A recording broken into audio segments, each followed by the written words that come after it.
Well, hey, welcome YouTube, and glad that you're on.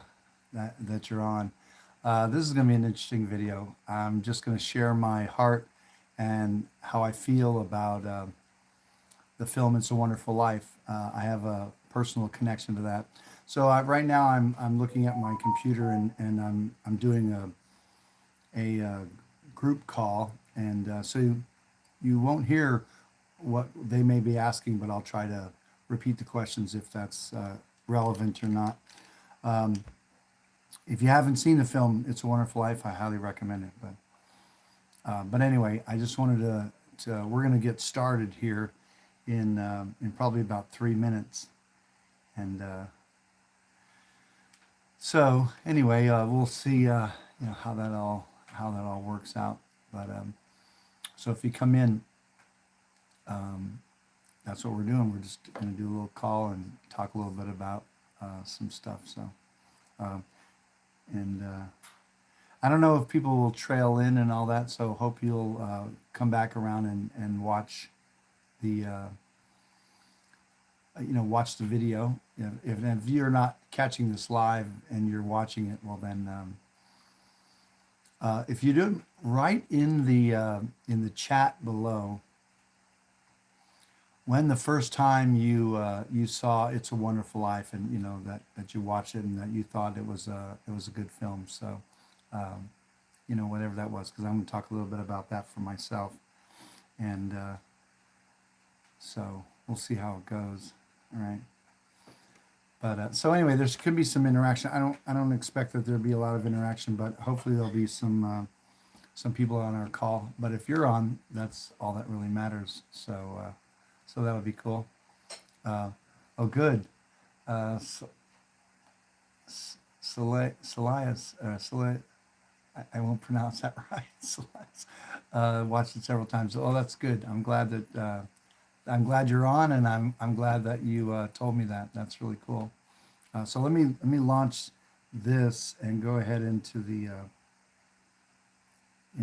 our meeting here. So let me just hit that, and we'll go on there. So yeah, we got about a minute. So most of the time people show up late. That's a human norm. So all right, we got somebody in the room there. So I don't. I feel like we're together on this, and that's kind of cool.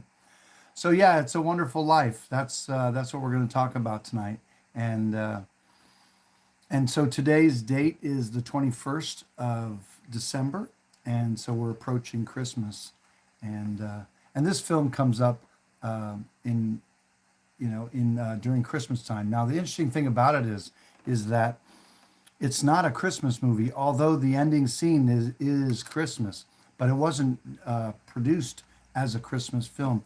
And you can go into, if you buy the DVD, and I highly recommend that, you you can learn all the history of it and what it was. And originally it was a flop. It came out of after World War II.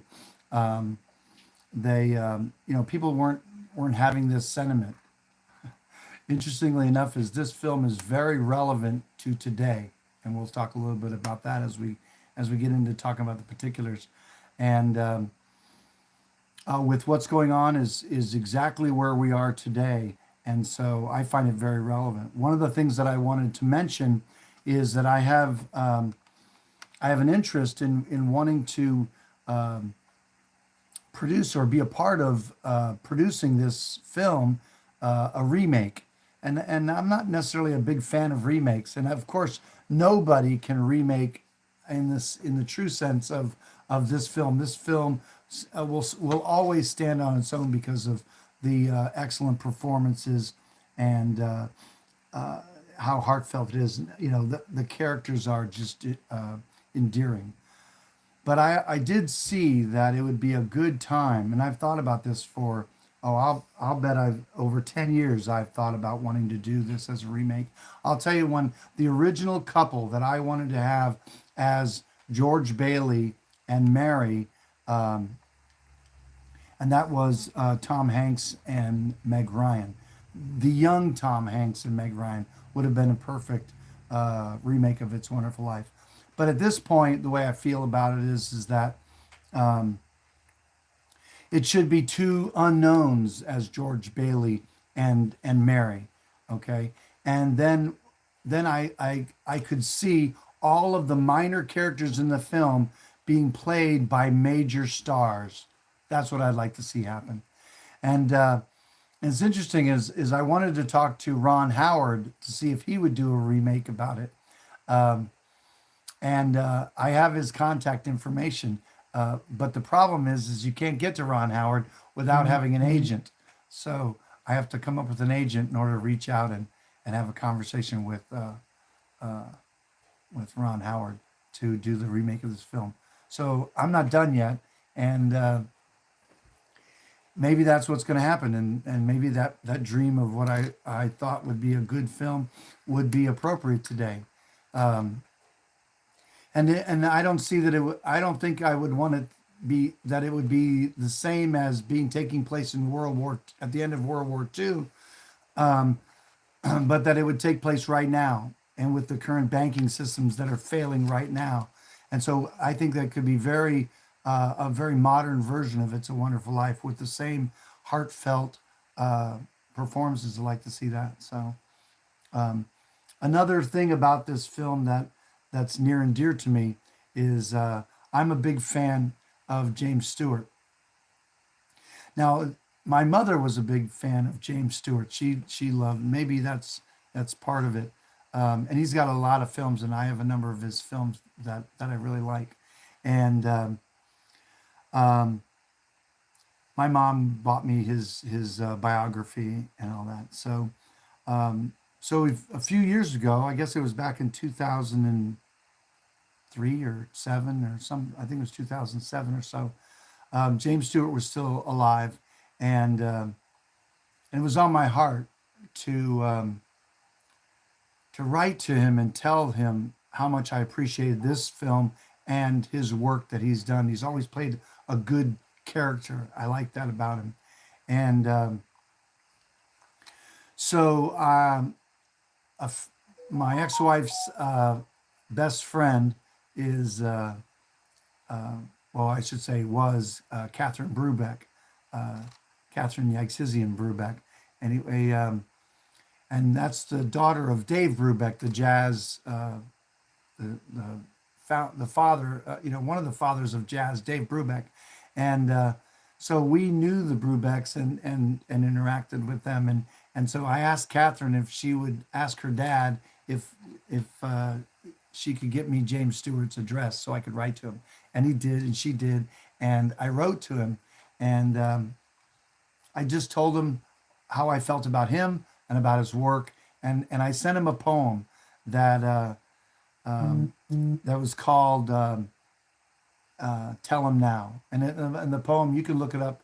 I just posted it on Facebook, on my Facebook page. This story, and it was about that if you know that if a good word is due somebody and you're seeing their work and it's good work, don't wait till they're dead, and don't wait till they're under the clover, because they can't see their read their tombstone when they're dead. And so when I read that poem, I was thinking of James Stewart, and so I sent him the poem because I know he loves poetry, because you can go online and look up on the Tonight Show James Stewart reading poetry, and he was a big fan of poetry.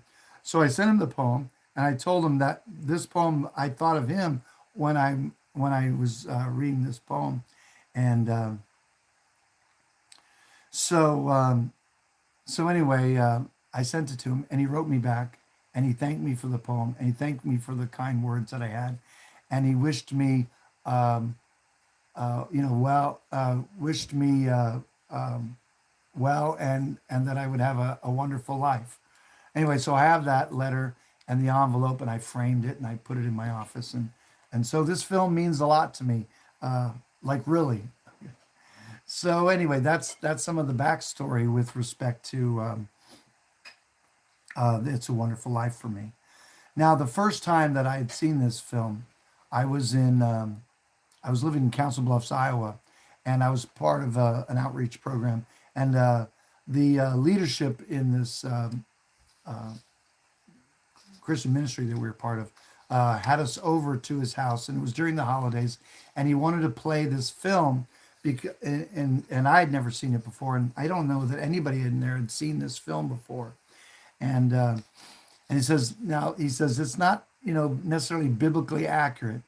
He says, but if you miss the heart of this film, you're definitely messed up because this is just wonderful, and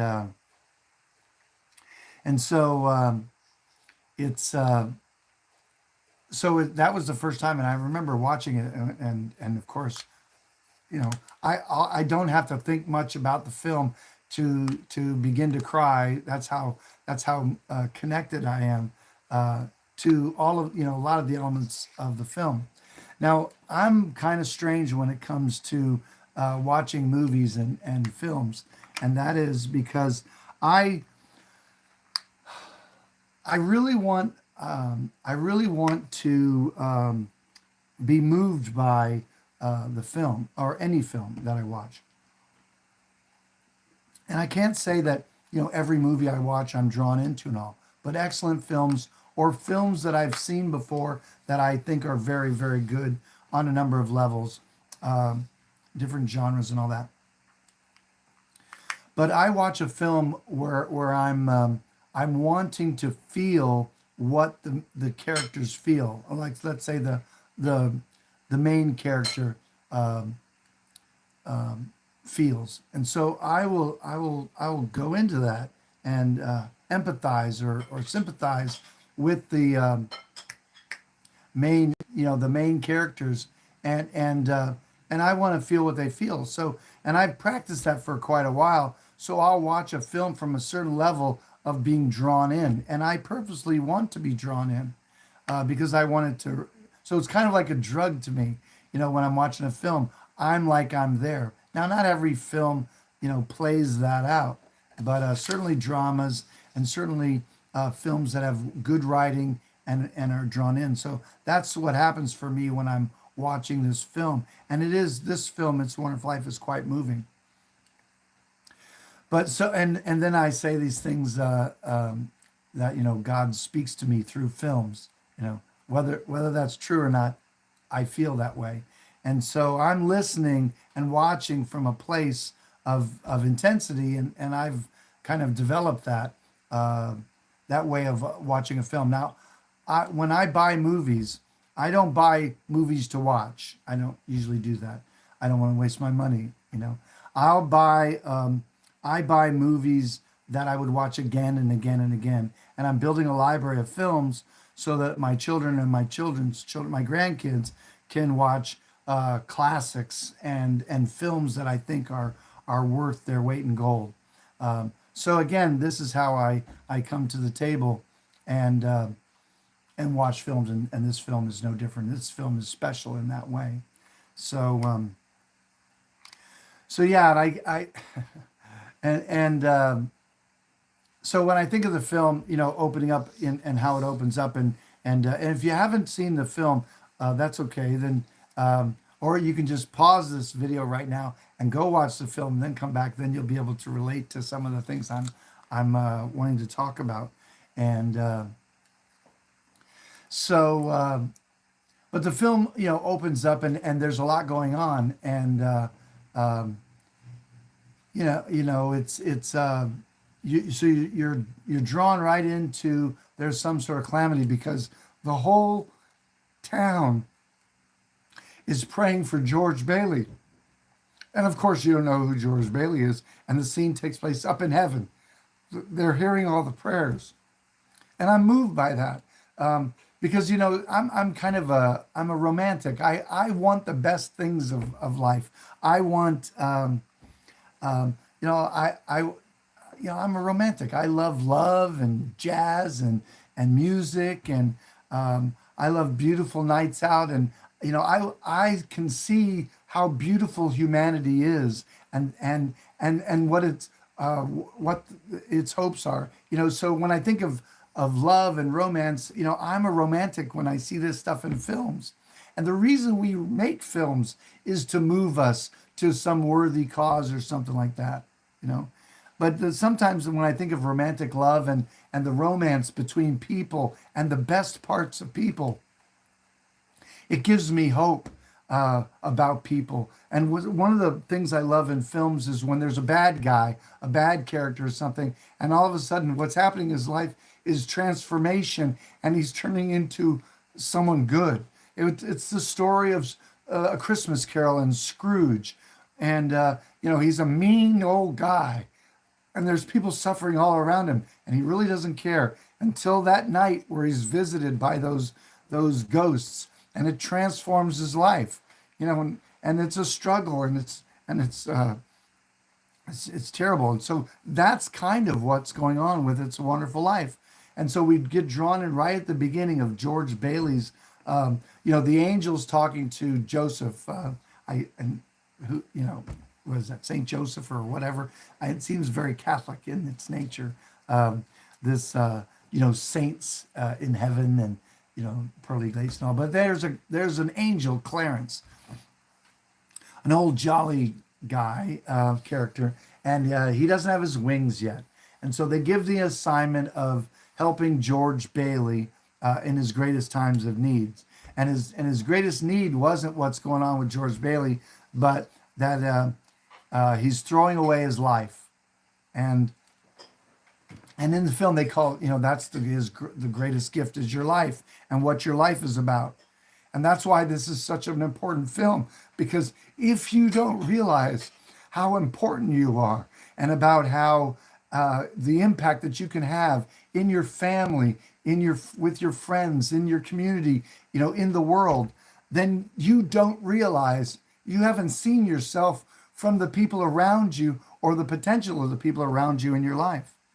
And so that's so exciting. And you see that all these people are calling on heaven to help this George Bailey. So in the beginning of the film, we get to learn a little bit about George Bailey. And if you've seen the film, you know some of that beginning place. They open up where, he's a young kid, and his little brother is they're all sliding across the lake on the shovel, and they're going down the hill, and they're just having a good old time. And of course, the ice breaks, and his little brother goes into the ice, and he goes immediately after his little brother, saves his life. Consequently, he loses the hearing in his ear, and so George starts off helping people, and it ends up hurting him. That seems to be a theme for George Bailey, and that's so beautiful when later in the film of the impact of just saving his brother, and goes on, and you see that he's just a young kid, and he's a dreamer, and he's into exploring, and so he's all boy, and I just love it, and he's working at the local pharmacy, at the soda shop there, and the girls like him, and he's at an age where he doesn't really care about girls, they're just a nuisance, and he's calling the one girl, brainless, and it's just so sweet and innocent how he's just about what he thinks he's so smart and all that, and he is smart, but that's that youthfulness that you love so much. And one of the things that I love about the film is in the there's something going on, and so in that first scene, one of the things I like is that Mary, okay, this would be the woman that he ultimately marries, but Mary, she sets out and she sees him, she loves him, she's willing to put up with anything that he's doing because she thinks he's the greatest. And then there's Violet, who, like Mary says, she says, like, she says, you like George or whatever. She says, and Mary says to her, you like all the boys. And she says, what's wrong with that? I love Violet. And she grows up to be kind of a hussy and all that stuff. And so, and even that, and in her weaknesses and whatever, she comes in great need to George, and he helps her. It seems that no matter what happens, George Bailey is helping everybody, and I think that's really cool, and and so so that scene goes on, and so then all of a sudden you come into this and you get to see some of the more scarier characters in the film, and that is Mr. Potter, who owns the bank, and he owns everything in time because he's constantly buying it up, and he's a bitter man. He's in a wheelchair, and he's kind of running everything and running the town, and he's on everything. He's got a lot of money, and like Clarence is seeing Mr. Potter. He says, "Who is that? Is that a king? Is that a That's just like, no, that's Mr. Potter, and he's running the town and all that, and there's a war going on, and oh, this is actually that's a little earlier. The thing I want that is cool in the film is that you see Potter, who's this rich guy, he's dealing with he's on the board of the savings and loan, and this is a big important part of the film that I think is so cool, and that is George Bailey's dad is running, it owns, if you will, the Bailey Savings and Loan, and so that bank is a good bank, okay, and all they're doing is they're bringing the community together, and the community is say this is something that you might not know that was a real thing at one time where people had savings accounts, okay, and so the community would put their money in the bank, use the bank for whatever they're due, and and then the bank would take those resources and lend them out, and then get a little bit of interest, and that's how the bank made its money, and by helping people, and then of course they gave interest to the people, simple interest to the people that deposited their money in the bank, and that's what people did. And it was very small and very simple. It was very modest, and so that because George Bailey's dad believed that every man should have a home for his family. That used to be the American dream, that you would own a home. Now the American dream is to get out of debt. It's like it's the bankers, just like Potter was in this film. The bankers today, everybody is in frickin' debt up to their eyeballs. And so it isn't an American dream, it's an American nightmare. And that's worldwide. That's not just in America. And this film points out the distinction between Potter buying up everybody owing Potter, and the savings loan, which was the people helping and building community. That is an important lesson and an understanding, and what is the basis of the moral character that George Bailey had, or has, that he learns from his father. And of course, Potter, one of the things he's always bothered by how charitable George Bailey's dad was, because Potter, being on the board and whatever, thinks the bank should be making money, and really they were going to make a modest living, and they believed that they were serving the community and a better, making the community better by what they were doing, the savings and loan. And Potter's trying to get a hold of the savings and loan, and he just quite couldn't do it, And so you see that George is kind of irritated at Potter. You see some of that. Well, that actually comes about when in the film when Mr. Gower, who's running the pharmacy, there's a war going on, and he gets a letter. He gets a letter that his son dies. Now this takes out Mr. Gower, and he's really distraught, and you see that. And George is there, and he's making noise, and he doesn't realize what's going on. And he says, they call up the pharmacy. They say there's a child that's sick in town. Well, can we get some medication for him and all that stuff? And so he's making up the stuff. And George notices that Gower puts poison in the medication. Doesn't grabs the wrong bottle. Now George sees this, and he's like, oh no, this is weird. And one of the things I love that I want to get for myself someday is he looks up on the pharmacy wall, and there's this little sign, and it says, ask Dad, he knows. And see, from a spiritual standpoint, when you're in trouble and you're trying to work things out, trying to figure out what you're struggling in. This is the relationship we have with God is, ask God, ask your dad. He knows. He knows. And that is such a beautiful cultural thing because, our culture today is every TV show has the man as an idiot.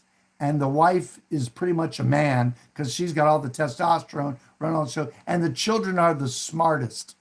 It's just completely backwards with respect to, what things that are good. But ask daddy knows. So George sees that and he goes heading over across the street down the way to go ask his dad that Mr. Gower had, put some poison in this stuff. And he's supposed to take these pills over to this family. And he knows they're bad.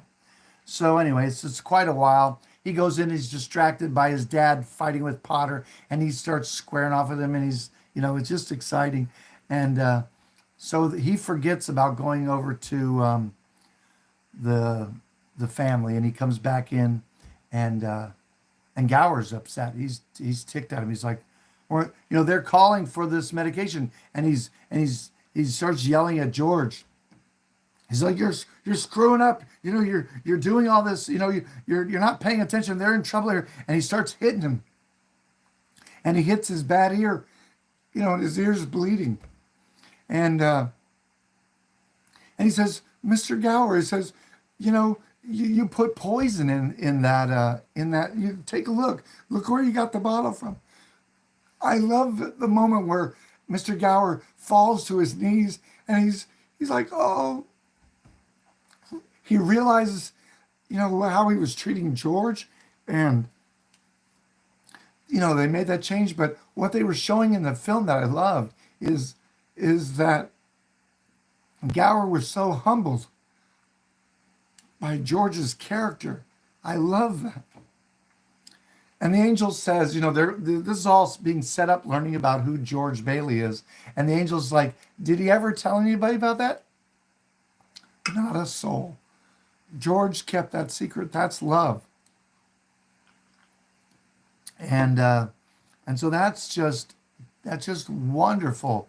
That's one of my favorite scenes. So that's kind of cool. So George is growing up, and then all of a sudden you see George is he's getting ready to leave town because he's going on a trip, and he's gonna go see the world, And so what was happening was his younger brother Harry, he joined the military because George couldn't join the military because of his ear. He was 4A, and so he stayed back. And so his brother Harry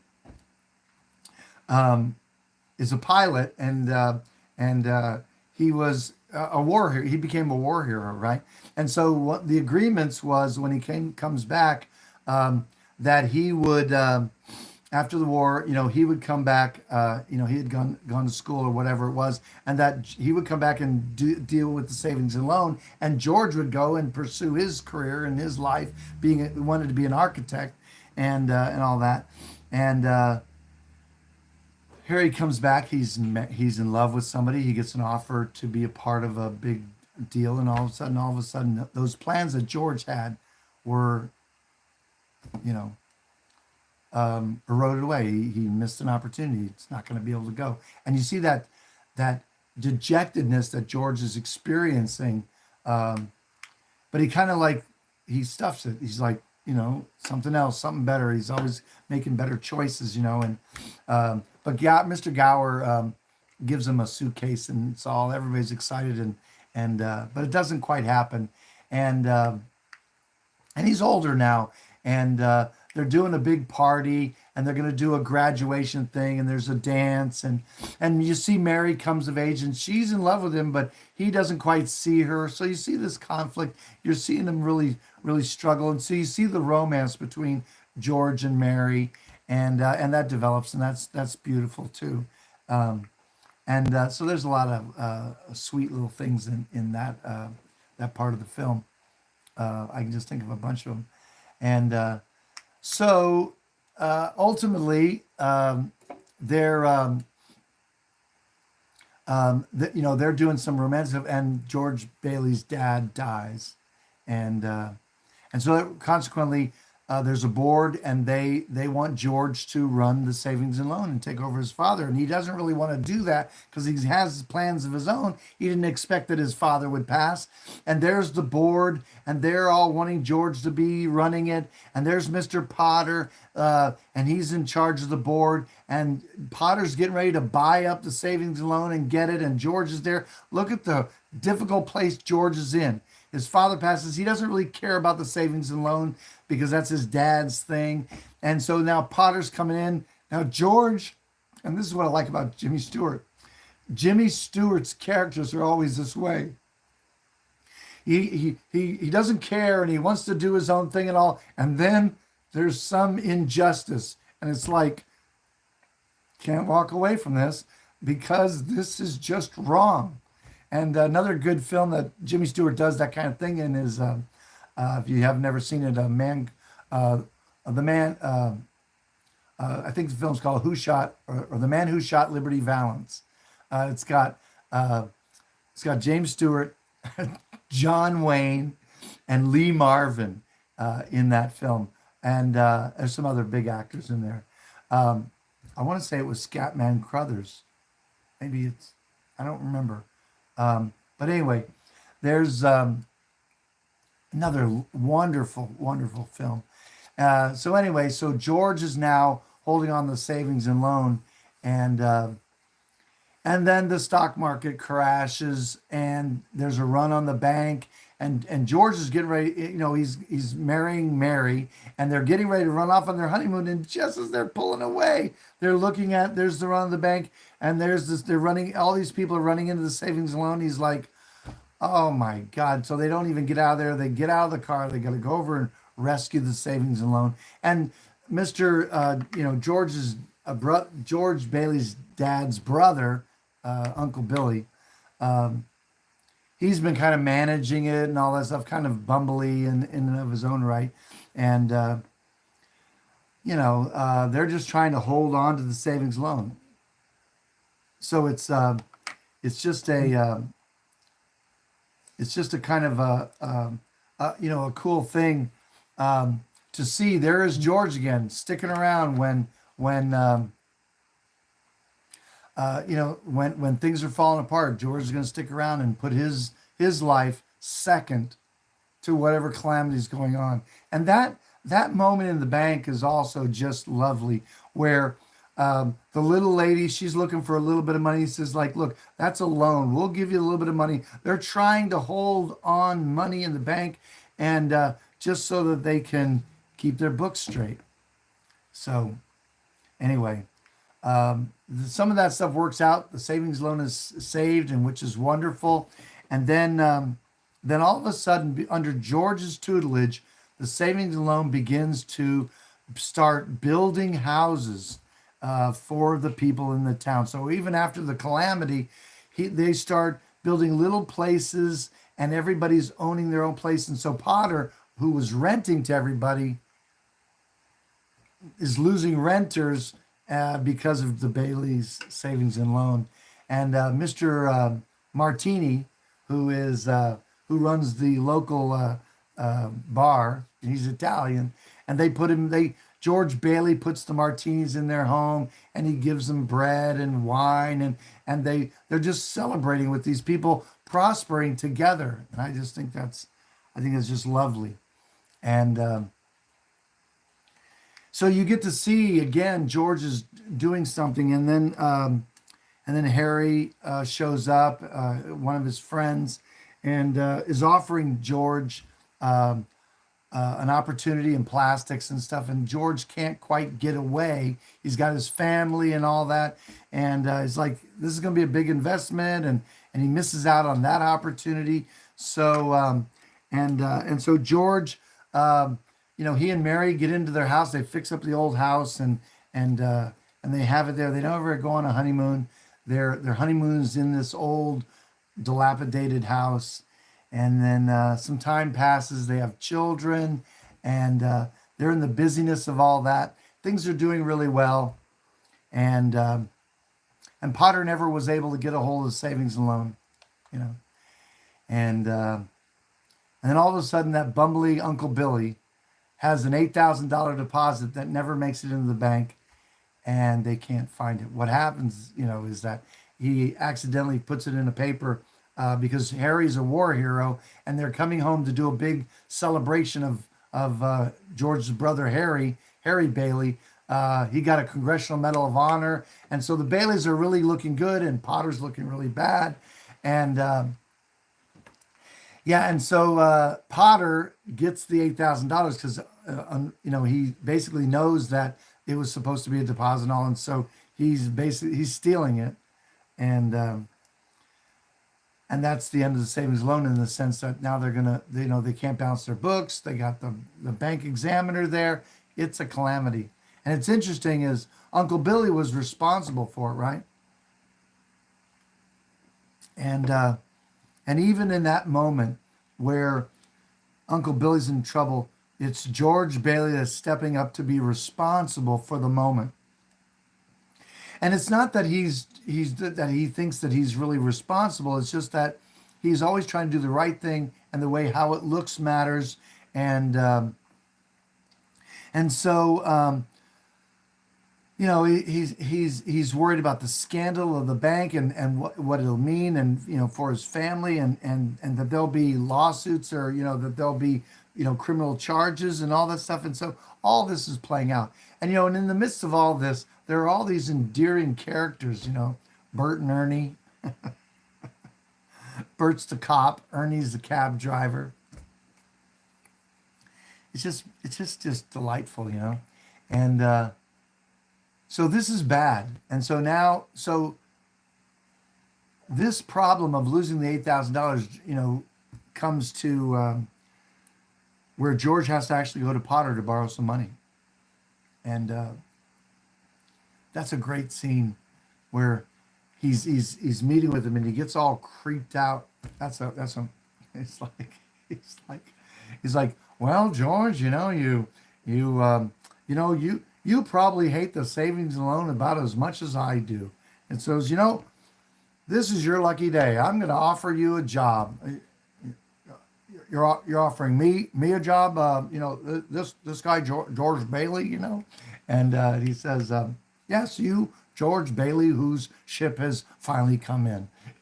It's like he says, I'm going to give you, like, I don't know, something like $50,000 a year, or maybe it's whatever it was. It was big dollars for anybody back then. And he says, like, we'll get you yourself nice place. And he says, like, well, he's got this cigar, and he's like, well, Mr. Potter, maybe I should talk it over with Mary and see. He says, yeah, you talk it over with your wife. Of course, you can get back with me tomorrow, and we'll draft up the papers, and everything will be okay. George, okay. He's like, okay, Mr. Potter, thank you. And he goes to reach out his hand to shake it, and he looks at what the heck's he doing? He's like, he's like, I don't need any time to think about this. He said, you sit there and you scheme your webs, and you're and he's like, I don't need 1 minute to think about this. He says, no, you're getting it all in my head. He says, what the heck does he say to Potter? He says, he was like, you're not going to do it, and you're terrible. I don't remember what he's commenting. He says, and he looks to the guy standing in the room. He's like, and that goes for you too. He's just so ticked that he was drawn into looking to Potter for help, and now he's all by himself now, because Potter was saying to him, it's like, George, how much collateral do you have? If you want to borrow $8,000, he's like, all I got is a life insurance policy, and he's basically says, you're worth more dead than you are now, George. He says, like, it's like George is definitely at the end of his rope, and so he's heading out, and he's tough. So he heads on over to Martini's bar. Now, the interesting thing is, back when he was at home, oh, there's a good scene at home before he heads out. Oh my gosh. and the little child is playing the piano. It's just kind of irritating. And there's this family. It's kind of festive. The tree is there. They're decorating, and George isn't telling anybody in the family, not Mary, that he's got this $8,000 trouble right here at Christmas time. And the little girl is, I think it's Zuzu. She's putting the tinsel on his head, and he's just like coming undone. He doesn't see any way out, and uh, and so he's in there, and he starts asking, is like, it's like, what do we need all these kids for, and this is, and he's really irritated, and he's lashing out. And one of the things that I'm so moved by is in the middle of the living room is is this um, is this model of a, I don't remember what it was, a bridge or something that Georgia built. Now, you just imagine George, an architect, he doesn't get a chance to build anything other than these houses in this little stinking town that he can't stand, and uh, and so he's built this model. Now, you just imagine your dad built this model in the living room. How many times did he say to those kids, "Don't touch that. Don't touch that. Don't touch that. Don't touch that. Honey, go get, don't touch that. Don't put anything." You can just imagine that was always going on. And and so the kids are all there, and dad's coming undone. He's flipping out, and he kicks the table, destroying the model. Can you imagine what the kids are processing in their head?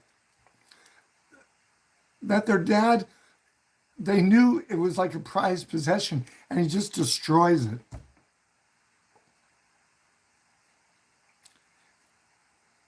It's really intense. So you can just imagine George is like, what the heck am I going to do? So he splits out, he runs out, and they're like, what's wrong with dad, Mom? He's like, well, listen, pray for your dad, pray for daddy. And so she gets on the phone, and she's calling everybody, you know. So that's just what, that's wild. And so George is heading out. He doesn't know what he's doing. So he goes into Martini's bar, you know, where Nick is serving, Nick Martini's there and he's doing that scene is so good in the bar where he prays. And according to what they said about the film was it was the first take, and it was so intense. Uh, and it was such a good take. They had done other takes, but the first take was just intense. They wanted to do a close up, and they literally took every frame of that scene and they actually blew up every scene, every frame, so that they could have a close up of that scene where George is praying. He's like, I'm not a praying man, but God, if you're up there, you know, I could sure use some help. And so Mr. Martini comes over and says, Mr. Bailey, are you okay? Let's find somebody to take you home, George. And so this guy next to him says, George Bailey? He says, yeah. He says, like, and he comes up. And Mr. Welch punches George right in the nose.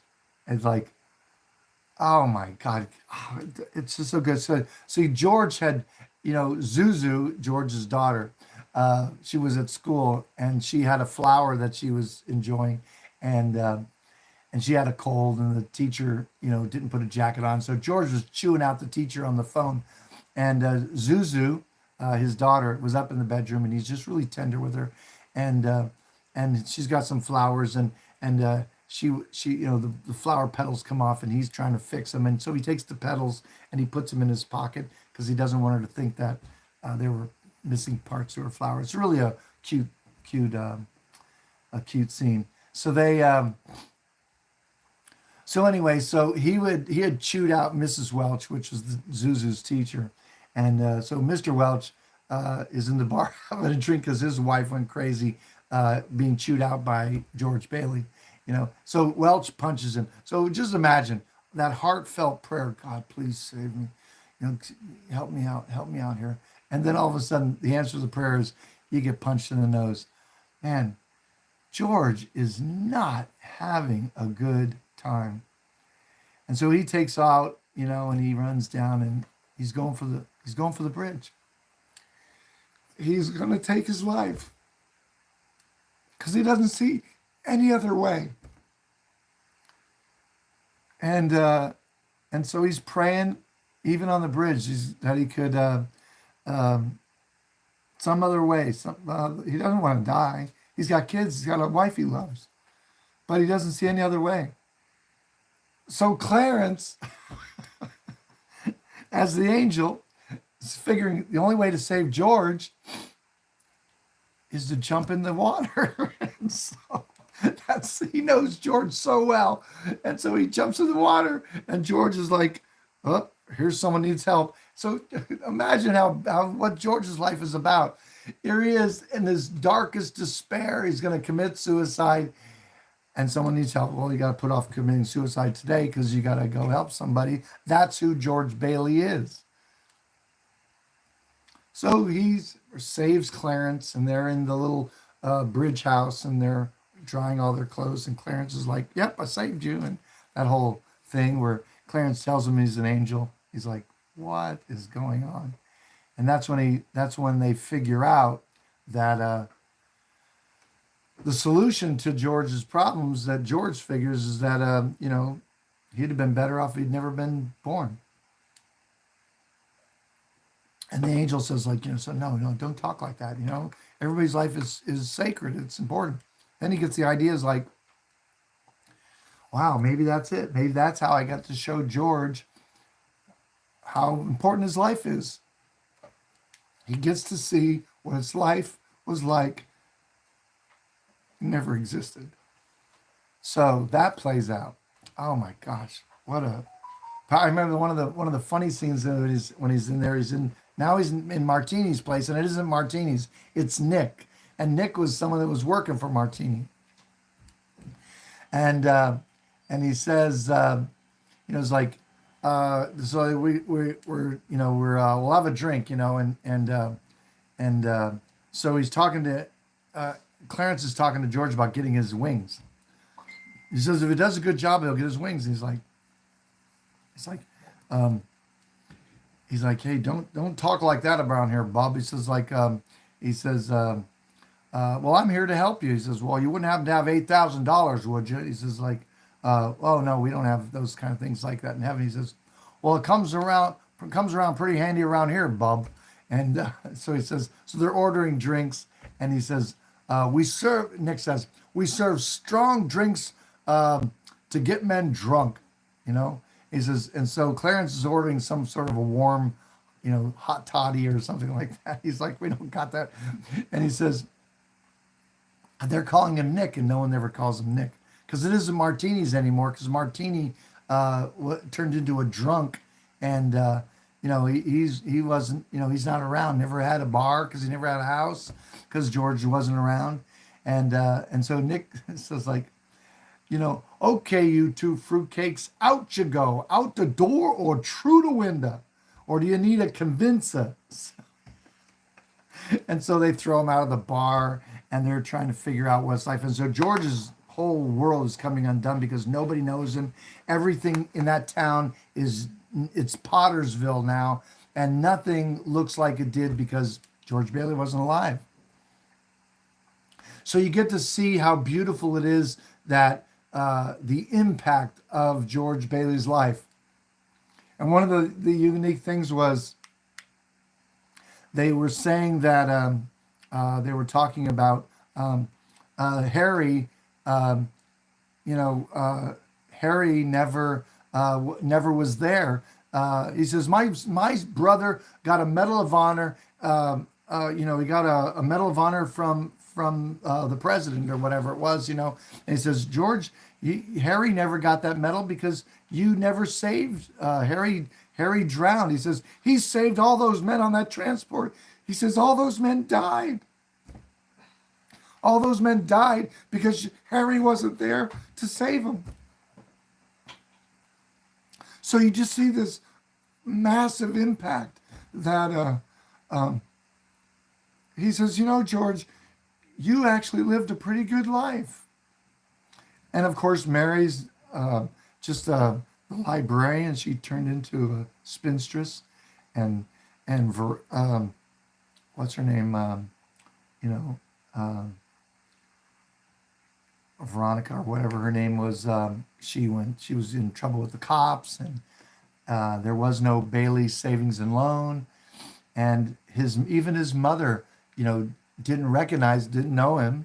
Uh, she's running a halfway house, I mean, a boarding house, and her brother Billy is in prison for embezzlement and all that stuff, and what a mess!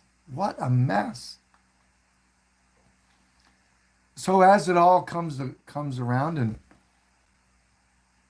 he's trying to, they're after him to arrest him because he's causing such a ruckus, and he goes back to the bridge to figure out how to act to change it. So he's praying on the bridge again, and he says he wants to live. I want to live. So then you get to see the scene come back, and and so when you look at the impact of his life, $8,000 ain't much. It was like, where's your head when you realize the impact of your life? And your life has impact. Your life has value. My life has value. It's exciting.